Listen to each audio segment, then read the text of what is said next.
All right, so here we got reverse hyper extensions, which again, at this point, we're trying to train the glutes in that shortened position again. So you're typically going to see us program this in two different ways. One where it's a weighted opportunity and one where it's no weight whatsoever. And again, this is where you got to be careful with how you're reading your program. It'll specify in probably multiple different ways, whether it's the way that we're writing it or even highlighting it, that this could be part of a superset. Maybe it's just a part of the beginning of a training day to be able to, again, get that activation, get a little bit of better connection, if you would, is probably a better way of putting it, to the glutes by training them through that shortened position. But we're gonna do, the first one will be free weights, which again, maybe is at the beginning of a day, or maybe it's in combination with another exercise to make it a little bit more complementary. But let's go ahead and go through a couple reps there, Marina. And we're really just trying to train it through that shortened position. But this is where we'd wanna come down a little bit further, a little bit further, a little bit further, a little bit further, boom, get in that shortened position and then come through there and drive up to the point where these at the top, go ahead, push against my hands, and then boom, that's what we want. We want to have that intent at the top of really squeezing as if we're driving through something. The only thing here is we want to contract your abs a little bit, stay a little bit more tense to the point where you almost want to think driving your forehead through the pad.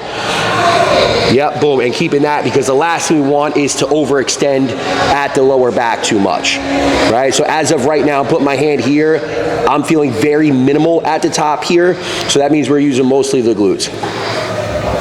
Then what we'll do is we'll show you guys how we do this weighted, which is a Marina special.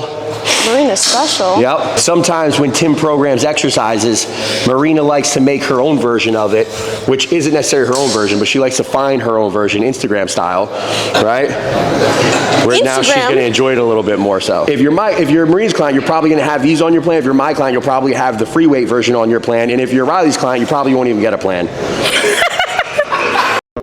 But you can see here, it's the same exact concept. Now, with a Smith machine, with our Smith machine here, we're limited in terms of the range of motion. So you see here, we have stoppers on, and that is allowing her to get pretty well into that lengthened position. But again, if you had the ability, we would probably take it down until we get more of that hip flexion there, right? And then we could drive up through that hip extension, which you'll notice hip flexion, hip extension, very common theme here. Again, Marina, make sure you're bracing at the abs or actually contracting at your abs, thinking chest or head into the pad there, right? And then we're gonna come up and we're squeezing against that bar at the top for a split second, coming back down. Up, squeezing against that bar. Now, one thing that we did rig up here, which might be useful for anybody given their piece of equipment that they have, is we used a band or a piece of floss here to be able to band this in a way where this piece isn't gonna fly back every time she gets on there. So we used this band, we wrapped it around just to keep this back, to give us a little bit more, I don't even know what we want to call it, stability, if you would, during the exercise. For sure.